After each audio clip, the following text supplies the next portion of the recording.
Bonjour Leïla. Merci beaucoup d'avoir accepté cette invitation pour nous parler de ton parcours, qui, j'en suis Ouais. certaine, va inspirer beaucoup de personnes, des personnes qui cherchent leur voie, une voie qui a du sens. Pour commencer cette interview, est-ce que tu pourrais nous parler un petit peu d'où est-ce que tu viens, quelles sont tes origines, tes racines? Alors, moi j'habite actuellement en Haute-Savoie, entre Thonon et Évian, mais j'ai vécu toute ma jeunesse dans la région parisienne, sur Chaville et Malakoff. Ok. Et originellement, donc tu es de Paris, ta famille est originaire de Voilà, la ma région parisienne? famille, voilà, que ce soit mes deux parents, ils sont de la région parisienne et j'ai vécu là-bas jusqu'à 27-28 ans, je crois. Ah oui, d'accord. Super. Ouais. Et donc, si on retrace un petit peu ton parcours, est-ce que tu peux nous dire quels étaient tes rêves de métier quand tu étais enfant? Alors, quand j'étais enfant, bah, mes parents étaient enseignants. Et toute ma famille baignait dans le monde enseignant, donc moi j'ai toujours connu le rythme scolaire en fait et puis, mon père était prof de PS, donc je faisais beaucoup de sport, j'étais tout le temps dehors et je ne me voyais pas autrement qu'à l'extérieur en train de bouger. Donc naturellement, j'avais pas d'autre, envie que d'être, prof de sport en fait. Waouh, génial. Donc oui, il y avait quand même un terrain, une Et influence. Tu baignais un dans ce terreau, ouais. monde. Génial. Et donc naturellement, quels ont été du coup tes choix d'orientation au moment du bac? Alors, j'ai eu un parcours, scolaire, assez facile au début, puisque j'ai même sauté une classe en CE2. J'ai sauté le CE2 et puis, en fait, j'étais tellement joueur et jeune et immature que je ne pensais qu'à m'amuser en classe où j'ai fait pas mal de bêtises.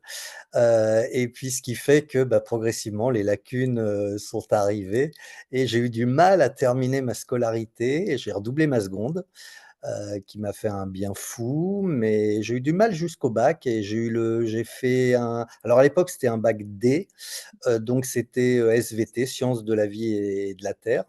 Je l'avais fait vraiment en connaissance de cause par rapport à mes futures études, mais en fin de compte, j'étais pas du tout scientifique, mais ça m'a permis, d'accéder, ensuite à des études supérieures pour devenir, prof de PS et j'ai eu le bac, rattrapage, tout juste la première année et c'était un soulagement parce que vraiment ouais, la fin de ma scolarité au lycée était difficile. Oui, ça, c'est pas évident. Après, bon, l'école, des fois, c'est pas toujours adapté, même voilà, pour Tout à chacun. fait, mais j'ai payé mes bêtises, hein, c'est l'essentiel. Voilà. Ok, super. Et donc, enfin, dès l'obtention de ton bac, tu étais orienté vers quelle formation? Alors, j'ai fait STAPS, c'est sciences et techniques des activités physiques et sportives à Paris 10 Nanterre, donc c'est vraiment, le cursus pour être, prof de gym. À l'époque, il y avait pas trop de possibilités dans le sport par rapport actuellement où là, maintenant, bah, il y a, tout ce qui est, préparation physique, bon préparation mentale, management du sport. À l'époque, il y avait vraiment qu'une voie et c'était, une licence. Après, il y avait le CAPEPS, certificat d'aptitude à l'enseignement de l'éducation physique et du sport et on rentrait à l'éducation nationale, bah, dès qu'on avait le concours. Et est-ce que ça a été plutôt facile pour toi l'obtention du coup de ces deux Et et oui, et aussi paradoxal que ce soit, autant j'en ai bavé sur la première terminale que dès que je me suis réalisé dans les études que je voulais faire, bah, diplômes? elles ont été beaucoup plus, faciles et j'ai eu, tout du premier coup avec, des bonnes notes et ça m'a servi en tant que prof plus tard, comme quoi on pouvait avoir des difficultés à l'école, mais ensuite être, enfin maîtriser ou exceller dans un domaine, une fois qu'on avait eu le bac. Est-ce que tu te souviens un petit peu des cours que tu avais? Il y avait une partie théorique, certainement une partie pratique. Comment ça se passait? Oui, alors, il y avait, au début c'était progressivement. Au début, il y avait, pas mal de sport. On faisait 20 heures, de Mmh. sport, de tous les sports, donc pour avoir une palette large, sur laquelle pouvoir s'appuyer pour enseigner, et puis il y avait beaucoup de matières comme l'anatomie, la physiologie, la pédagogie. Donc ça, c'était les 2 premières années durant le DUG et puis en licence et maîtrise, c'était vraiment plus sur la didactique, la connaissance, de l'enseignement et puis des stages et à la fin, quand au CAPES, au concours, Mmh. les notes de sport ne représentaient, je crois, que plus que 3 coefficients sur 20. Ah waouh! Donc il y avait Donc ça, la courbe s'inversait, voilà. mmh. OK, super. Mmh. Et si on poursuit, donc comment ça s'est passé au niveau de tes premiers pas en tant que prof de sport? Alors, une fois qu'on a le concours, Mmh. on est en stage, pendant 1 an. Moi, c'était à Ris-Orangis, donc où j'étais stagiaire et puis ensuite on était inspecté à la fin de l'année pour valider vraiment, le cursus et alors ça a été facile et pas facile. Facile parce que, en fait, le lien, il se fait, faci pour moi, en tout cas, c'était assez aisé parce que j'avais toujours été en contact de jeunes, soit par les colonies de vacances, soit par des centres aérés que je faisais que j'encadrais sur Malakoff, ou alors, en tant qu'entraîneur, dans des clubs de sport. Donc, ça, c'était facile. Par contre, tout ce qui était, comment dire? Gestion du contenu, structuration d'un cours et d'une classe, c'était beaucoup plus difficile. Voilà. Est-ce qu'il y a des manuels? Je sais que j'avais interviewé dernièrement une maîtresse qui me disait qu'il y avait Oui. des manuels, qu'elle ne créait rien, mais qu'elle s'imprégnait de tout. Est-ce que ça peut être le cas aussi, dans cette discipline? En EPS, oui, c'est-à-dire qu'il y a tellement d'activités différentes qu'il faut être, ouvert à tout, Mmh. ouvert, aussi à écouter, les anciens et les maîtres de stage, hein, qui, eux, ont l'habitude, de gérer, des groupes. Donc, ouais, faut prendre un maximum, de toute l'expertise, de ceux qui ont déjà, de la bouteille, quoi. Parce que quand on arrive, c'est pas évident, c'est pas évident. Et est-ce que tu peux nous expliquer maintenant que tu as eu quand même l'expérience, comment tu Ouais. préparais tes cours? Comment tu crées un cours de sport? Comment ça Alors, fonctionne au final? comment je crée un cours de sport? Mmh. On fait une programmation. Alors, il y a des choses qui dépendent de nous et des choses qui dépendent pas de nous. Parce qu'il y a quand même des instructions officielles. On a des obligations, soit dans le contenu, soit dans les activités, proposées. C'est-à-dire on pouvait pas faire, par exemple, et on ne peut toujours pas faire que des activités, comment dire? Collectives. Mmh. On peut pas faire que de la gymnastique, on peut pas faut un petit peu de tout pour, développer toutes les capacités motrices, des jeunes. Mmh. Donc, il y avait une partie qui était obligatoire et ensuite, nos cours, on les structurait comme bon nous semblait, en Mmh. fonction de notre, bon sens qui est, le meilleur des alliés. Donc, on partait des objectifs. Voilà, quel est l'objectif? Est-ce que mon objectif, c'est développer, par exemple, si je fais de l'athlétisme, les capacités aérobie, d'endurance, de mes élèves? Ensuite, comment je m'y prends? C'est-à-dire, qu'est-ce que je leur fais faire? Et puis à la fin, une évaluation pour savoir si ce que je leur ai appris, il y a bien eu une progression et c'est ce qui permet aussi d'établir, des notations. OK, génial. Et du coup, combien de donc à quel niveau tu enseignais? Quelles étaient, les Alors, classes? au début, j'étais en collège, j'ai fait 5 ans sur Gennevilliers, ensuite, qui était mon premier poste, en collège et c'était les plus belles années, d'enseignement parce que, le milieu était difficile. C'était une zone d'éducation prioritaire, mais en même temps l'équipe, d'EPS et l'équipe au sein du collège était très, très soudée et on avait pas mal de moyens, pour, sortir les jeunes de leur quotidien. Donc on a fait de la plongée, on leur faisait faire de l'équitation et puis on a fait un stage et on les a mis au rugby et puis on est parti une semaine à Agen, au SUA, donc le club, mythique de rugby, d'Agen et où on a rencontré, des équipes, du coin et où c'était fabuleux parce qu'on les a sortis, entre guillemets de leurs immeubles. Ils se sont retrouvés sur un terrain avec des vaches aux alentours contre des vrais joueurs de rugby, eux avec leurs qualités intrinsèques et Puis, on a vécu une super semaine, donc c'était des grands souvenirs, mes premières années, même si c'était difficile. Voilà, un exemple, c'était tellement difficile, puis il y avait des choses qui sortaient de l'ordinaire. J'avais un élève qui était en 3e et il venait en voiture au cours de PS. Il avait 14 ans et il venait en voiture, une voiture qu'il avait, volée ou empruntée, mais il arrivait avec son pitbull, il posait son pitbull, près du stade, il faisait ses 2 heures de PS et il repartait. C'était les 2 seules heures de cours auxquelles il assistait et bah, moi je gardais le lien, même si voilà, il était hors la loi, mais c'était, une possibilité de garder un lien quand même avec le système scolaire. Waouh. Moi, c'est qu'aussi, il appréciait son prof. Parce qu'en Mmh. général, il y Ouais, a ou une part de... C'est pas que le sport. peut-être ou Waouh. le fait de se dépenser aussi, quoi. Oui, les deux. Ouais, On va ouais, dire ouais. ça.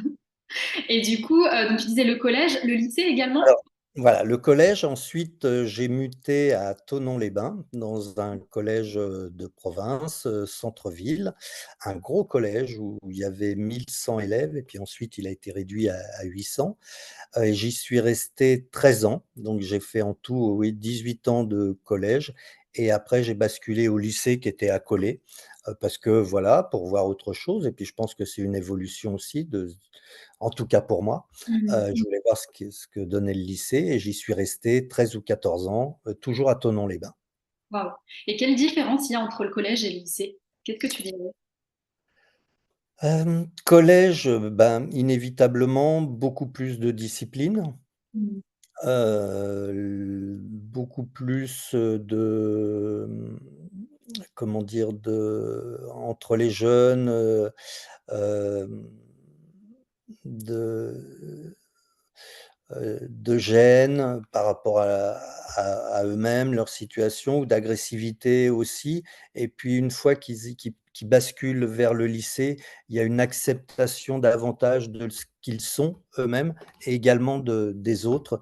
Donc je trouve que le lycée pour ça était beaucoup plus appréciable et puis plus d'autonomie. C'est-à-dire qu'ils se déplaçaient aux installations tout seuls, on avait moins à gérer les vestiaires et donc on était beaucoup plus concentrés sur le cœur de notre pratique. OK. Et est-ce que tu saurais nous dire, combien d'élèves est-ce que ça représente aujourd'hui, ta période? Alors oui, je peux, à peu près, disons qu'à raison de alors au collège, on a moins de classes parce qu'ils ont plus de cours de PS. Mmh. Donc je devais avoir 6, 7 classes au collège. Allez, on va dire 30 élèves, 200, pendant 18 ans, 200, ça fait 3 500, 4 000 élèves et puis ensuite 14 ans au lycée, à raison de 35 élèves. Là, par contre, ça fait aussi, allez, 10, 350.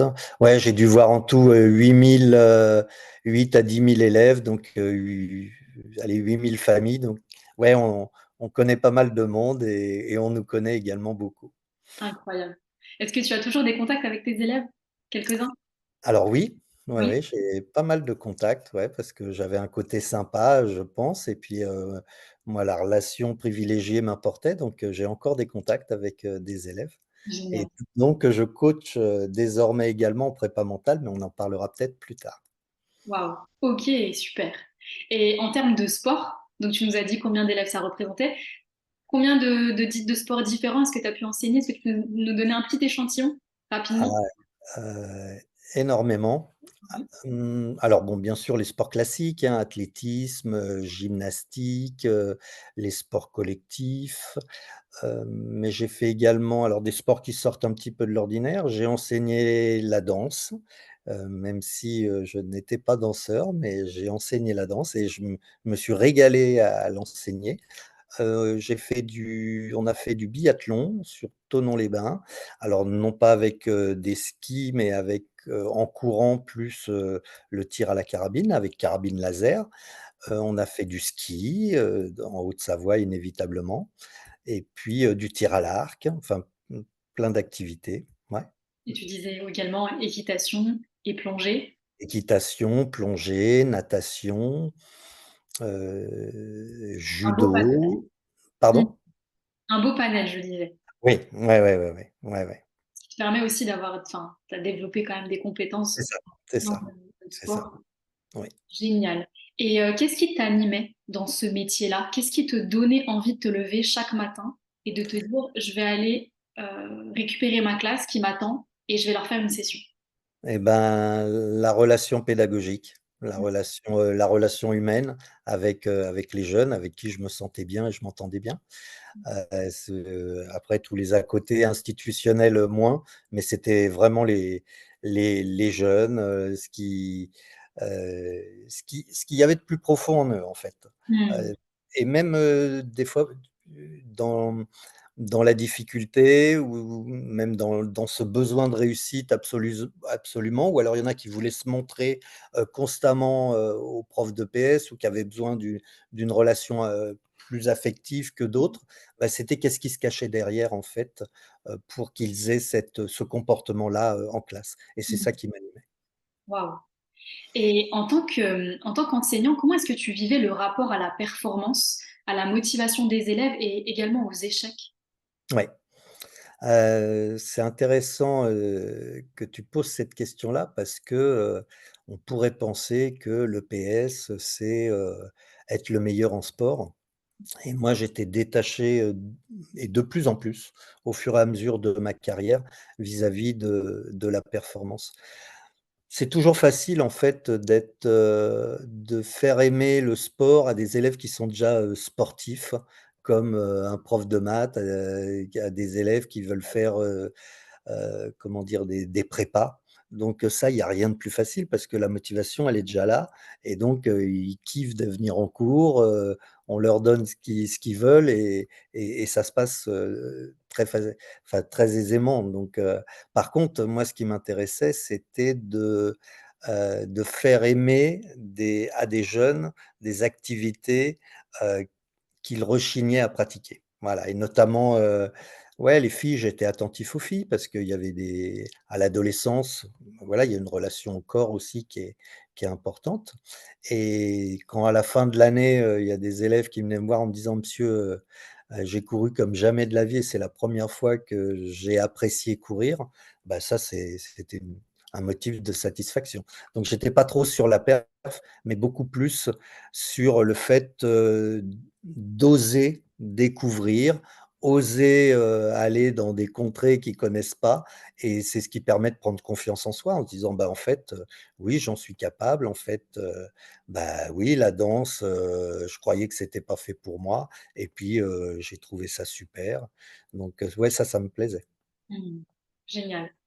Et donc, à quel moment est-ce que tu as eu envie de changer de métier? Est-ce que c'était une envie qui était progressive? Est-ce qu'il y a eu un événement déclencheur? Les 2. Les 2. À savoir que ça bon, moi, j'ai 58 ans. J'ai quitté l'éducation nationale il y a 3 ans, donc à 55 ans, et on va dire que vers 45 ans, 48 ans, j'ai commencé à en avoir un petit peu marre. Je pense que j'avais fait le tour, et surtout ensuite, on avait de moins en moins de liberté pédagogique, et la notation et Parcoursup prenaient de plus en plus, d'emprise. Et ça correspondait pas au sens que je voulais donner à ma pratique, hein, qui était de m'intéresser, beaucoup plus, aux jeunes, et non pas l'élève d'ailleurs, parce qu'on parle beaucoup des élèves, comme quoi en fait, ils appartiennent au système scolaire, mais et on oublie des fois, l'individu et le jeune, quoi. Donc, il y a eu ça, donc c'était progressif, et en même temps, il y a eu le covid qui a fait son effet comme chez beaucoup de monde, où j'avais tellement d'activités à gauche, à droite. J'ai entraîné au rugby, j'ai entraîné à ski, ensuite j'avais tenu un club, de voile, et j'ai enfin pu me poser, et en me disant: «Bah, tiens, mais qu'est-ce que tu veux faire de tes 10 dernières années de ta vie professionnelle?» Et j'avais pas envie d'avoir de regrets, en me disant: «Mais tu as plein d'expertise, plein de compétences, tu as fait tellement de sport, tu as rencontré tellement de jeunes que, comment tu pourrais, les accompagner, de façon plus pertinente et de façon plus individuelle?» Et donc le covid, bah, voilà, a fait que j'ai eu du temps pour lire, pour apprendre et puis pour me former. Donc c'est ce mixte des 2 en fait, une usure, je pense, naturelle et puis l'envie de faire autre chose et le covid qui m'a dit: «Allez hop, basta, on passe à autre chose et puis on profite de ce temps-là pour se former». Et vers quoi est-ce que tu es allé et vers quoi est-ce que tu t'es enfin, dans quoi est-ce que tu t'es formé? Donc, moi, je voulais comme mon ADN premier, tu l'as bien compris, c'est le sport, donc je voulais, m'orienter vraiment exclusivement au départ vers de la préparation mentale pour sportifs Mmh. et comme j'habite, je suis frontalier très proche de la Suisse et que, bah, faut pas se le cacher, des il y a aussi du travail en Suisse. Moi, Oui. je voulais passer un diplôme en Suisse, mais qui soit reconnu en France. Donc, je passais par une académie, à Genève. Et pour pouvoir être préparateur mental, il faut d'abord avoir un diplôme, générique, de développement personnel, de coaching, personnel et professionnel et ensuite il y a des spécialisations dont la préparation mentale. Mmh. Donc je me suis lancé et je voulais faire ce diplôme parce qu'il était reconnu, comme un master en France et RNCP niveau 6, c'est-à-dire reconnaissance nationale des certifications professionnelles, voilà, qui me donnait, un gage et une garantie si j'ai, de pour travailler, où que ce soit. Mmh. Et donc, là, ça a été une révélation en fait, c'est que, ce diplôme de développement personnel, bah, m'a ouvert les yeux sur, le fait qu'avant de maîtriser, la préparation, mentale purement, sportive, bah, il fallait, bien connaître, comment dire? Tous les arcanes, tous les rouages du fonctionnement, humain et donc je me suis éclaté à travailler et sur moi et avant de, comment dire? D'exploiter tout ce que j'avais appris, auprès des autres. Donc ça a été vraiment une révélation et je me suis même dit: «Mais comment tu as pu être prof, sans, sans avoir été formé initialement, au développement personnel?» quoi que ce soit, la connaiss travailler sur les besoins, les limites, les croyances, tout ça et dont je me sers énormément en préparation mentale. Oui. Bah, après bon, c'était pas la même époque, c'était peut-être pas aussi, commun. Bien sûr, bien sûr, bien sûr, bien sûr. Mais bon, j'ai tout après j'ai pas je culpabilisais pas, hein, parce que moi qui étais, sensibilisé à l'humain, je mettais déjà en œuvre pas mal des techniques, que j'ai vues et améliorées, lors de ma formation. Et donc tu disais qu'il y avait, donc toute une compréhension de l'humain. Est-ce que tu peux nous donner un petit peu des noms de modules que tu pouvais avoir, des cours concrets? Oui, bah, déjà on a énormément, travaillé sur nous Mmh. et ça a fait, un bien fou. Heu, mais moi à 50 ans, donc c'est à 50 ans à ouais j'avais ouais 52-53 ans, bah, je me suis c'est ce qui m'a permis de me sentir, bien dans la peau parce que j'ai compris en fait les mécanismes qui faisaient que je réagissais, de telle ou telle manière. Par exemple la pyramide de Maslow sur l'expression, des besoins. Heu, voilà, les besoins physiologiques, les besoins, d'appartenance, les besoins, de sécuritaires, donc voilà, faire les choses dans l'ordre. Super, intéressant. Et donc, tu as fait cette partie de développement personnel sur Oui, toi, avec la compréhension de techniques, de concepts, ouais, de ouais. compréhension de l'humain, pour devenir préparateur mental. Qu'est-ce que c'est que préparateur mental? Alors, préparateur mental, pour le milieu du sport, mais maintenant j'interviens également, en entreprise et puis peut-être que j'aurai le temps d'expliquer, le lien entre les 2. Mais la préparation mentale, bah, c'est mettre l'athlète dans les meilleures conditions possibles de réussite au niveau mental, comme, on peut le faire pour, la préparation physique, la préparation technique ou la préparation, tactique ou préparation matérielle également, dans certains, sports. Et quelles sont les méthodes et les outils que tu utilises pour accompagner enfin, ces personnes, au niveau, mental? Alors, pour ça, je préfère définir, ce qu'est le mental parce que si on dit, c'est quoi le mental? C'est un terme, global et en fait, c'est difficile à définir donc je préfère, le définir et puis après c'est plus facile pour comprendre. Bah, en fait, le mental, c'est plein de compétences, différentes Mmh et ce qui fait que c'est rassurant aussi parce que ça permet de dire: «C'est pas je sais pas où j'en ai». mh. On en a tous, sauf que des fois, il y a plein de compétences qui sont mises en avant et peut-être qu'à un moment donné de notre vie ou dans une situation ou face à un adversaire ou face à certaines personnes, bah, il y en a une qu'on maîtrise, moins bien que les autres et c'est ce qui fait qu'on performe, un petit peu moins.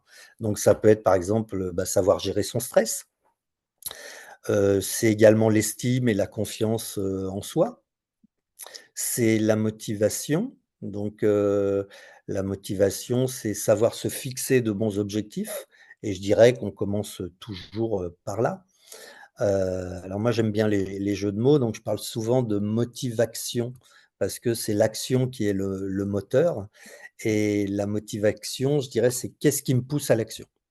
Voilà et en se posant des questions, c'est plus facile d'y répondre que si on met des mots ou des concepts. Il y a également la concentration, c'est être focus, sur l'action, donc la concentration, sur quoi je dois porter mon attention lors de l'action. La communication interne, la communication externe et puis, bah, il y a des outils comme la visualisation, heu, il y a des outils comme, l bah, l oh, la marche en pleine conscience, notamment dans le golf, c'est être dans le moment présent, en se détachant de tous les événements extérieurs. Il y a bien sûr de la respiration, de la cohérence cardiaque et puis il y a des outils beaucoup plus, techniques, proches de l'activité ou du sport pratiqué. Mmh. C'est super intéressant et tu nous disais que tu accompagnais des sportifs, mais également en entreprise. Est-ce que tu peux Ouais, nous dire un peu plus quelles sont donc les personnes que tu accompagnes et pour quelles raisons est-ce qu'elles viennent te voir? OK, donc dans tous les domaines. Donc j'ai vraiment, 3 types de alors moi j'aime pas dire client ou patient, patient c'est le domaine médical, mais moi je suis pas dans le domaine médical et c'est la limite d'ailleurs, si je peux la définir entre tout ce qui est psychologique et tout ce qui est préparation mentale, c'est facile à comprendre, c'est l'instant présent. Le passé, les blessures, les traumatismes, je ne les traite pas, je n'ai pas les compétences pour. Moi je pars de l'instant présent pour aller vers un idéal et un objectif, même si bien évidemment je tiens compte, du passé. Voilà.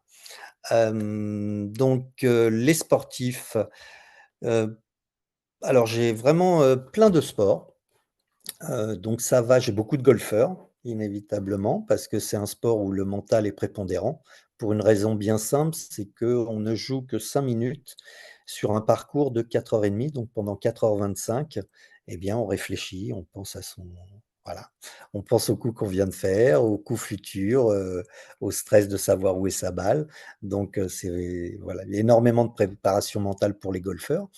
Mais également, j'ai des arbitres de foot et de rugby et ça, c'était intéressant parce que c'est une autre facette de la préparation mentale où eux, ils sont moins dans l'action, mais ils sont plus justement sur la gestion des autres et donc on travaille beaucoup plus avec eux la communication, qu'elle soit verbale ou non verbale.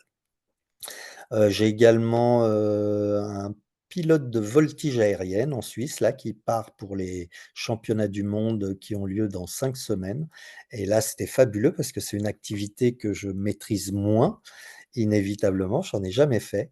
Mais en même temps, je pense que c'est bien aussi d'avoir un regard, neuf et innocent sur une discipline parce qu'on peut pointer le doigt sur des choses auxquelles il n'avait pas particulièrement pensé.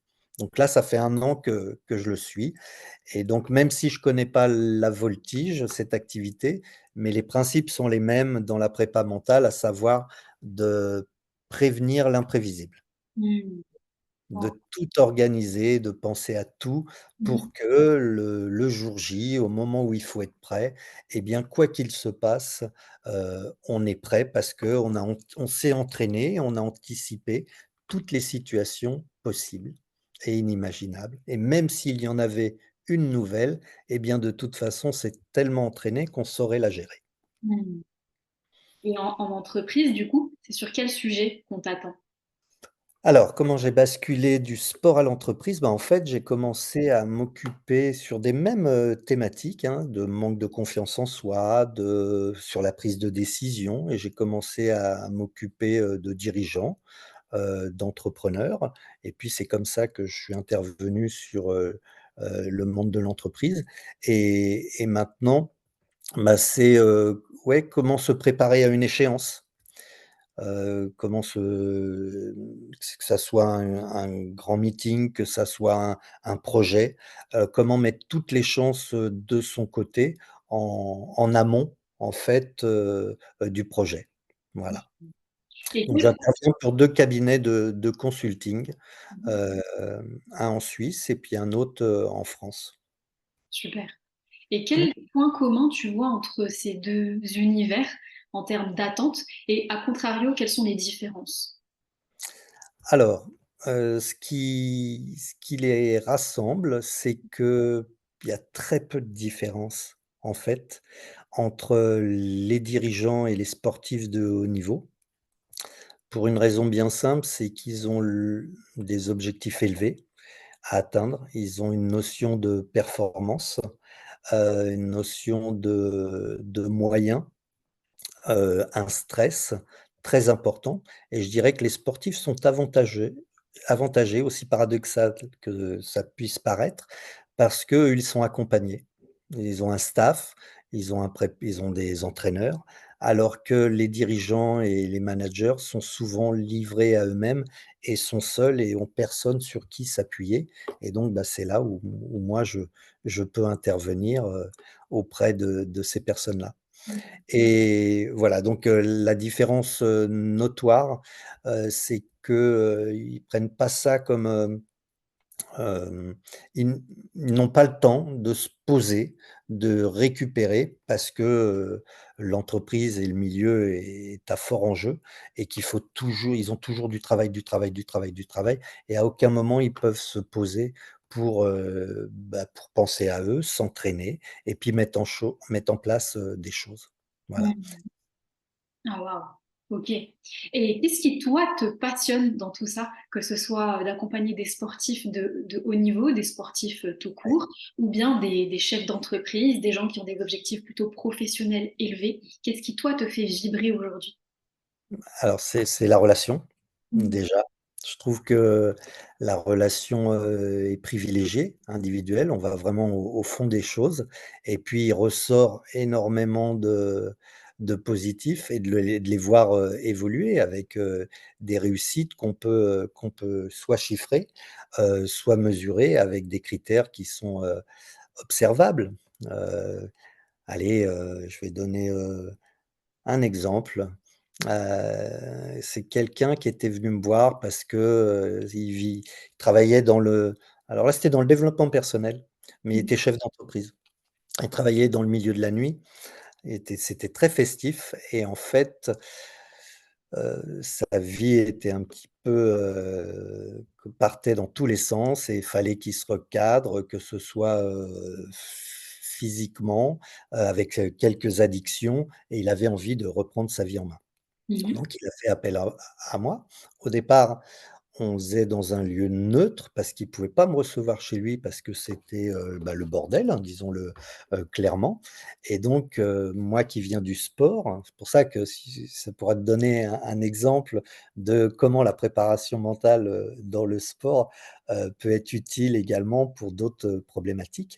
Donc moi qui viens du sport, c'est le passage à l'action et la valorisation et pour qu'il y ait valorisation, il faut qu'il y ait des petits pas et des réussites et c'est ce qui permet de faire boule de neige et donc un des premiers objectifs que je lui ai demandé, c'était de se dire: «Bah, tiens, dans 15 jours, la prochaine séance, on la fait chez toi. Donc pour que tu puisses, me recevoir et ben voilà, qu'est-ce que tu dois faire?» Alors il me dit: «Ah non, mais je peux pas te recevoir, c'est le bordel». Bah, je lui dis: «Bah, ce sera nettoyé, puis me recevoir» et voilà et 15 jours après, chez lui, c'était propre, ça lui faisait un bien fou et en fait, si je dis ça, c'est parce que, comme c'était le bordel chez lui, eh bien, il ne rencontrait plus personne, il n'avait plus de relations, parce qu'il pouvait plus recevoir, chez lui et Il il a fait, du propre, au sens propre et figuré et inévitablement derrière, bah, il a pu rencontrer du monde et puis il a retrouvé une vie affective et puis voilà, c'est ça a redonné en fait du relief, à son avenir. Mmh. Waouh! Et donc toi, ça aussi, tu te Bah sens oui, voilà, de voir que utile, quelqu'un ça y est, on a il y a du réussi spark. à rebooster quelqu'un et puis à ce qu'il reparte sur une dynamique positive, oui, c'est valorisant pour lui et puis pour moi également. Super. Et donc oui, ça c'était ma prochaine question. Est-ce que tu avais une personne, un moment marquant, mais du coup tu nous l'as Ah partagé. oui. En rétrospective, qu'est-ce que tu ferais différemment en tant que prof de sport avec tes nouvelles formations et ta nouvelle approche? Hem, qu'est-ce que je ferais? Alors je pense vraiment que sur la fin de ma carrière, Mmh. je me détachais complètement de l'aspect institutionnel, de l'aspect notation, pour être, beaucoup plus centré, sur l'individu. Donc ça, j'avais l'impression déjà d'avoir, changé de mindset, hem, mais je pense que j'axerais davantage sur des de l'intelligence émotionnelle Mmh. et mettre en avant, en fait, la singularité de chaque individu ou chaque élève. Voilà Est-ce et que que ces notes, si je ah pardon. pardon? Est-ce que ces notes ou la présence des notes, elle n'était pas plus présente à la fin de ta carrière? Au début, ça ne l'était peut-être pas autant aussi. Si, si, si, si, Ah oui. avec une pression, terrible, mais y compris, des jeunes, hein, qui ne pensaient que, qu'à leur notation, qu'à Parcoursup, savoir s'ils allaient pouvoir faire, les études qu'ils souhaitaient et ça, enfin, moi, je le vivais moins bien sur la fin en disant: «Mais attendez, profitez de vos 2 heures de sport, éclatez-vous, vous êtes en extérieur, dépensez-vous». Et non, eux, ils étaient, beaucoup plus centrés sur le résultat. Mais c'était pas de leur faute, c'était parce que le système leur demandait ça. Voilà. Donc non, moi si je devais ouais, ce serait, peut-être dans mes critères d'évaluation, dans mes critères, mais dans mes appréciations, je le mettais énormément. Je faisais énormément attention à valoriser un petit peu les comportements beaucoup plus que les résultats. Mmh. Et qu'est-ce qu'on pourrait dire justement, on va dire entre guillemets, un système qui valorise beaucoup les notes, à Mmh. quel point enfin, la prise en compte de l'humain, du jeune, de la personne est nécessaire et va permettre d'atteindre de la performance. Bah, ça paraît tellement évident qu'il y a même pas besoin de le justifier en fait, mais, hem, il y a tellement de ressources, en nous, qu'il faut les laisser s'exprimer, quoi et pour ça, ben, il faut aussi le travailler et l'entraîner. Savoir, connaître ses émotions, ce qu'elles veulent dire, pouvoir les laisser s'exprimer, sans jugement, l'absence de jugement. Donc, moi je travaillerais en 1 sur les émotions. Mmh. Mais c'est ce qui se fait, des fois dans des pays nordiques ou dans d'autres systèmes, scolaires où, il y a par exemple de la philosophie, il y a des Mmh. cours d'empathie et ça devrait être beaucoup plus mis en avant. Mmh. Et qu'est-ce que tu dirais aujourd'hui à un enseignant ou à un professionnel qui sent que quelque chose ne va plus, qui n'est plus forcément aligné avec Mmh. son métier, avec l'organisation, l'institution, et qui envisage de se réorienter mais qui n'ose pas? Alors, bah, je le comprendrais d'abord, ça sert à rien de le faire culpabiliser, hein, c'est-à-dire de l'écouter, de lui dire: «Bah, OK, ouais, je comprends tout à fait». Et puis ensuite lui dire que c'est possible. Que c'est possible et que, alors moi j'ai eu une rupture conventionnelle, mais il les octroie à de moins en moins de personnes parce qu'il y a de plus en plus, de demandes. Mmh. Mais que la sécurité, soi-disant, du statut de l'enseignant, la sécurité avec les vacances, ça fait pas tout et qu'il y Mmh. a d'autres moyens de se réaliser. Moi, j'ai beaucoup moins de vacances que quand j'étais enseignant et pourtant je suis plus heureux. Je gagne, pour l'instant, je gagne moins bien ma vie que quand j'étais, enseignant, mais peu importe parce que je suis, encore plus heureux et que, bah, la confiance, on parlait de confiance, c'est le fait d'oser, c'est le fait d'oser qui donne confiance. Voilà et que psychologiquement, il y a plus de déception, d'avoir des regrets que Mmh. d'avoir osé et éventuellement eu un échec. Mmh. Donc voilà, on sera plus fier d'avoir essayé même si on a réussi que de ne pas avoir essayé. Mmh. Il vaut mieux essayer que regretter. C'est ça, tout à fait. Donc c'est ce que voilà, bah, tu l'as bien dit. C'est ce que je dirais à un enseignant qui souhaite, évoluer dans sa carrière ou changer carrément de métier. Mmh. Merci beaucoup Thibaut. C'était un vrai plaisir. Et pour terminer cette interview, je vais te poser une dernière question. Qu'est-ce qu'on peut te souhaiter pour la suite? Alors, ce qu'on peut me souhaiter pour la suite, bah,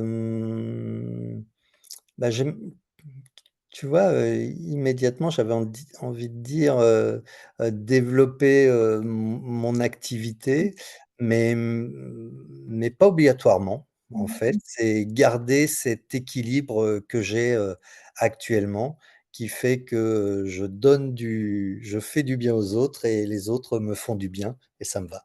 Bah, je te le souhaite en tout cas. Merci Bah, merci infiniment. beaucoup.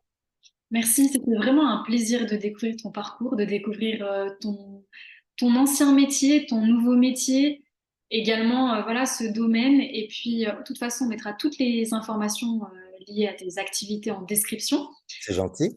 Personnes qui souhaitent notamment, par exemple, te consulter pour de la préparation mentale, que ce soit des sportifs, que ce soit des personnes en entreprise, et puis les personnes qui souhaitent te rejoindre au niveau des réseaux sociaux. Merci beaucoup Leïla et pour ta gentillesse et puis, ce format que je trouve très sympa et intéressant. Merci beaucoup à toi. Avec plaisir.